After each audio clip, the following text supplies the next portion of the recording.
remercie beaucoup. Je vais essayer d'être un peu direct. Je suis impressionné évidemment de parler après tous ces orateurs. J'ai des images qui m'accompagnent. C'est simplement, en fait, c'est au cœur du sujet parce que, comme j'ai l'habitude de m'adresser à des étudiants, j'ai remarqué que si on leur donne pas une image à regarder, ils regardent leur smartphone et du coup, ils écoutent plus. Mais vous n'êtes pas des étudiants et donc vous regarderez pas votre smartphone. Mais j'étais surpris qu'on me demande de parler aujourd'hui et puis finalement je me suis dit que c'était peut-être dans le sujet parce que ce dont je... Alors est-ce que ça marche? Non, ça ne marche pas. Ça marche manuellement. Donc ce dont je voulais parler, c'est peut-être pas l'histoire d'une trahison, mais en tout cas l'histoire d'une déception. Et je vais essayer d'être un peu rapide, en commençant par vous parler très rapidement de moi, mais de moi pas tant qu'individu peut-être, mais comme modèle, pas modèle, mais en tout cas expression de toute une génération qui a connu le numérique au tout début. J'ai commencé à faire du numérique en 1999, lorsqu'il nous est agi, on a dû développer ce qui allait devenir le monde.fr.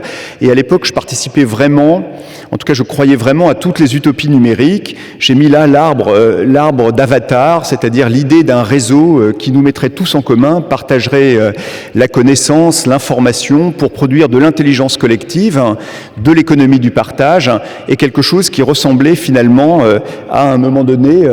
c'est assez bizarre la présentation, mais c'est pas grave, je vais essayer. À ce que professaient trois personnes que je lisais avec attention: Tim Berners-Lee qui avait créé l'Internet, John Perry Barlow qui était un vieux rocker, qui était le parolier du Grateful Dead et qui avait écrit la déclaration d'indépendance du cyberespace en 1996, une déclaration qui disait un truc très simple, elle disait juste « Ne vous mêlez pas de nos affaires, on est en train de construire un monde meilleur avec l'Internet et avec le numérique, et ce monde meilleur se construit de par lui-même, en tant que tel, et ne nécessite aucune intervention extérieure. » Et pour Perry Barlow, ce qui était intéressant, c'est qu'il se référait en permanence à Pierre Teilhard de Chardin, en disant « L'Internet, c'est la noosphère. » Donc c'est la mise en réseau des consciences individuelles, histoire de produire une conscience collective. Croyez-le ou pas, on a été très nombreux à y croire, à faire confiance à ce qui était en train de se construire. Et si j'ai mis là une voiture autonome, c'est que finalement, métaphoriquement, elle dit bien ce que c'est que cette société de confiance dans le numérique ou aux écrans. On se laisse conduire. J'ai eu, moi, la chance de monter dans une voiture autonome il y a déjà 4 ans, construite par Google.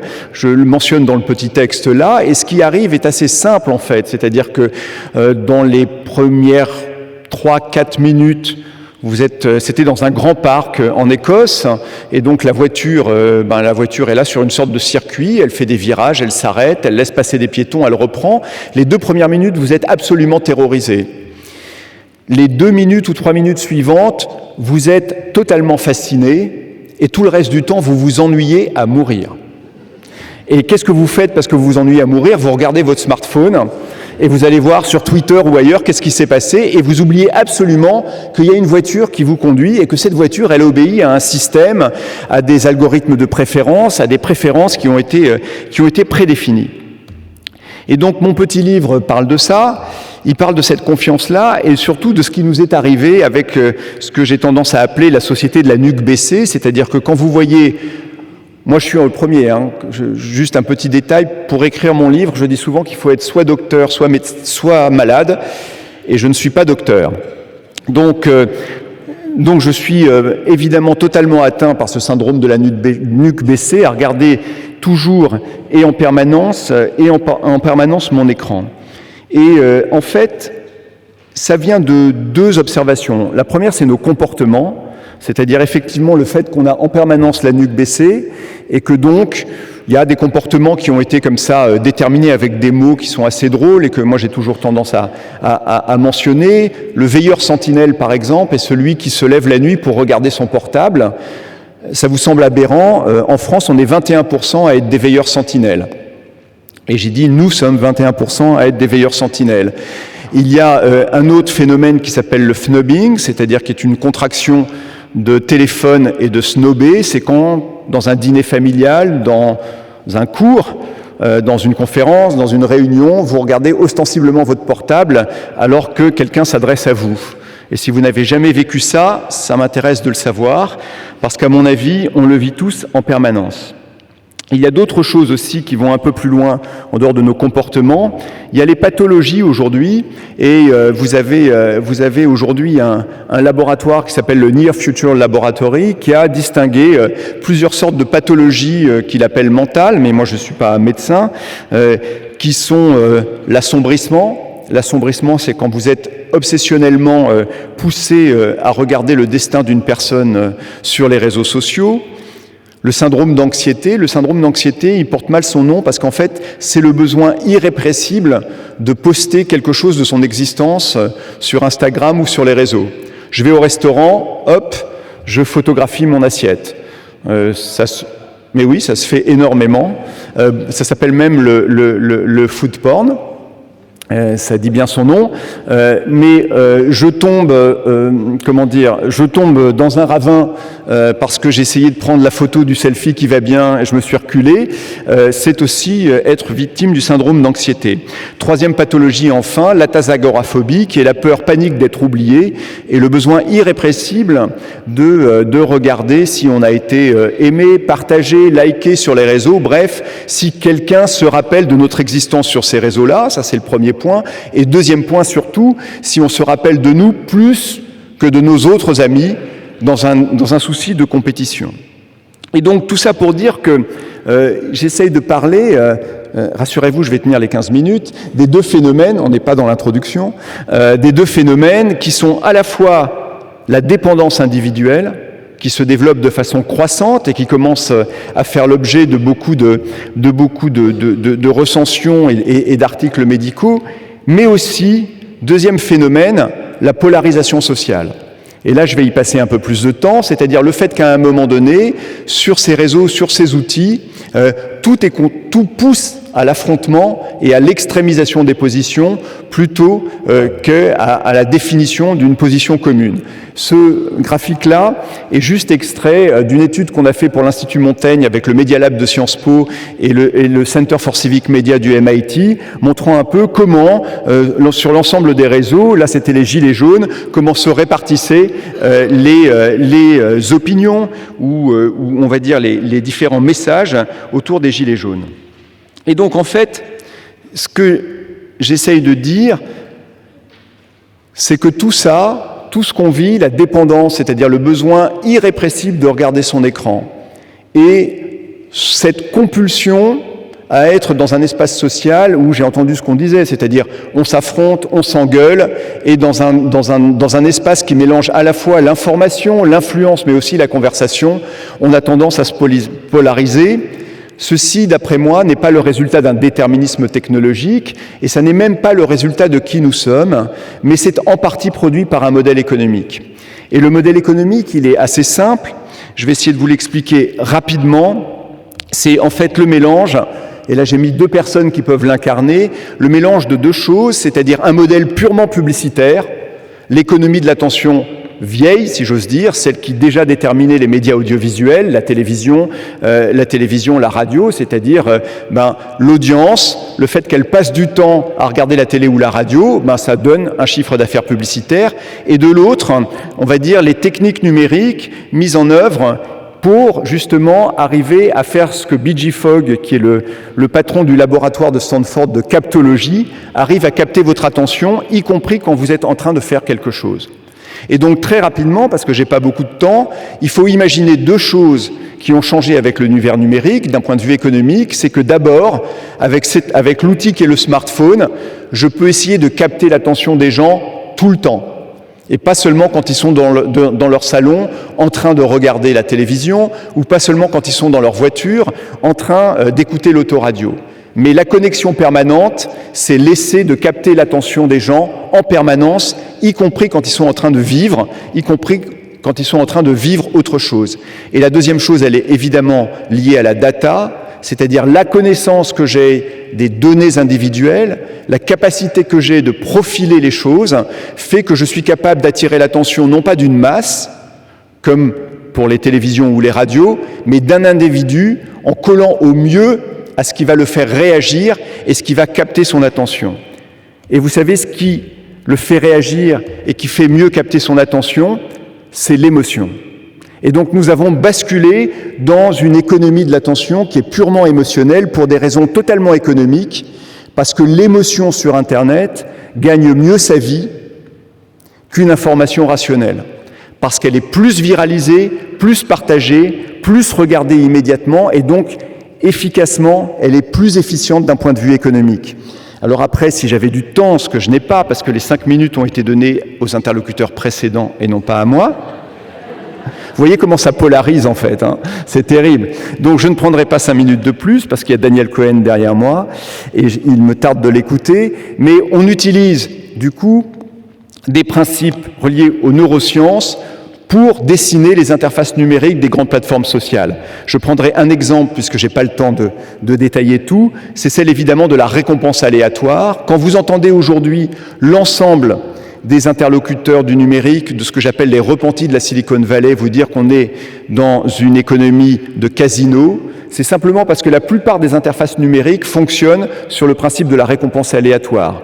C'est la boîte de Skinner, vous connaissez l'expérience, une souris face à un distributeur de nourriture. Quand la nourriture tombe tout le temps, la souris devient maîtresse du comportement, de son comportement et de l'instrument et appuie sur l'instrument quand elle a faim.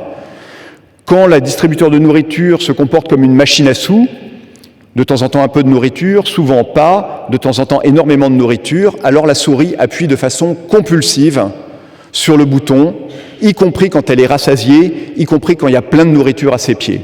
Et ce mécanisme de récompense aléatoire aujourd'hui, c'est ce qui structure absolument toutes les grandes plateformes sociales, afin non pas de nous rendre dépendants, si un peu bien sûr, non pas pour des raisons politiques, technologiques ou économiques, mais simplement parce que plus on passe de temps sur ces plateformes et plus on viralise leur message, eh bien mieux elles gagnent leur vie.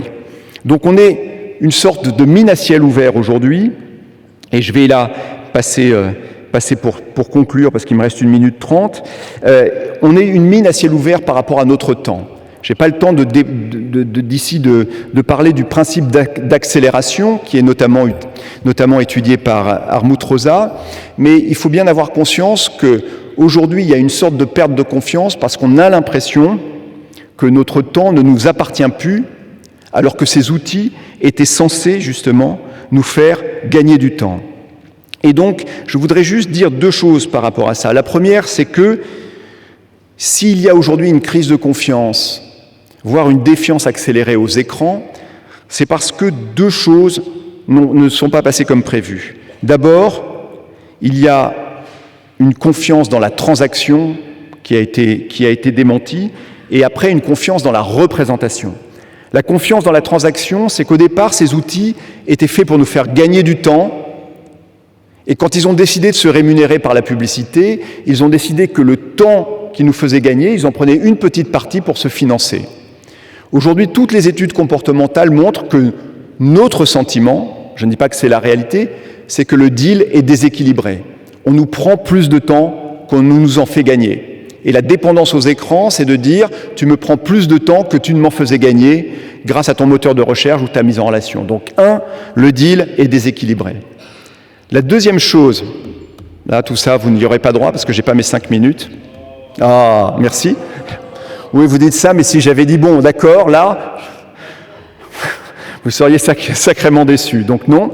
La deuxième chose dans le déséquilibre, c'est le deal de représentation qui n'est pas du tout équilibré. À chaque fois que j'entends dire les réseaux sociaux sont un miroir de la société, sont un miroir de ce que nous sommes, je réponds toujours, c'est un miroir déformant. Parce que ces sociétés, et encore une fois, je crois beaucoup, moi, encore au numérique, j'en fais toute la journée, et certains ici dans cette salle savent que je n'arrête pas de leur en parler tout le temps, comme des choses qu'il faut faire, la mise en relation des gens, l'économie du partage, j'y crois. Mais les grands réseaux, Twitter, Facebook, YouTube ou d'autres, organisent les messages qu'ils vous font voir dans chacune de vos lignes, suivant l'efficacité économique de ces messages. Et donc, l'ordonnancement des messages, l'ordre des messages qui vous est présenté, et l'accélération de certains messages et le ralentissement d'autres messages, il n'est pas fait pour des raisons idéologiques, Il n'est pas fait pour des raisons technologiques, il est fait pour des raisons économiques.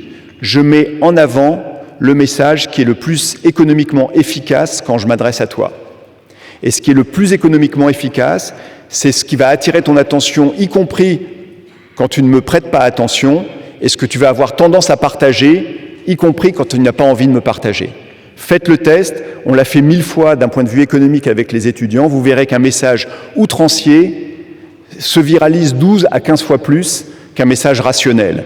Et donc, non pas l'existence des fake news, puisqu'on ne va pas en parler, non pas l'existence de pulsions extrêmes, d'insultes, tout ça existe de toute façon dans un univers conversationnel, mais leur mise en avant, leur efficacité de réseau, le fait que ça prenne de l'importance, c'est dû à ce modèle économique-là. En tout cas, telle est ma conviction, et je suis prêt à vous le démontrer pendant 2 ou 3 heures cet après-midi. Donc, juste pour vous dire, et pour terminer, et c'est vraiment ma conclusion, parce que je n'ai pas encore entendu la musique sonner, je pense qu'on est... Le titre qui a failli être celui de mon livre, La civilisation du poisson rouge, c'était La société de la fatigue. Parce que je pense que justement, à cause de ces 2 transactions sur lesquelles nous avons été floués, où notre confiance a été trahie, tu me fais gagner du temps, non, tu m'en prends plus que tu m'en fais gagner. 2, tu devais me mettre en réseau dans une certaine neutralité, et pas du tout, tu organises mon univers numérique suivant son efficacité économique. Eh bien, tout ça a produit énormément de fatigue, et très très rapidement, 3 fatigues. La fatigue sensorielle, je suis en permanence accablé de messages et de sollicitations. La fatigue décisionnelle, on me demande en permanence de faire un choix entre une multitude de choses, et si je donne mon choix à un algorithme, j'ai l'impression que cet algorithme fait son choix pour des raisons économiques et non pas pour des raisons qui m'appartiennent. Et enfin, la fatigue contextuelle, ça c'est Ortega y Gasset qui disait « je suis moi dans mon contexte », c'est-à-dire que tu me sollicites, tu me demandes des choses alors même que tu ne connais rien à mon contexte et que je n'ai pas forcément envie de te prêter attention. Et pour terminer juste, je pense en clair, et c'est vraiment la dernière slide, qu'aujourd'hui, la confiance qu'on avait dans les outils numériques, ou que moi je pouvais avoir dans les outils numériques, a été transformée par le consentement. Et d'ailleurs, le formulaire RGPD, c'est un formulaire qui ne vous demande pas de faire confiance aux outils, mais qui vous demande d'y consentir. Et qu'aujourd'hui, le grand écart qui est en train de se faire, c'est entre un consentement donné et la confiance réellement accordée. Merci beaucoup.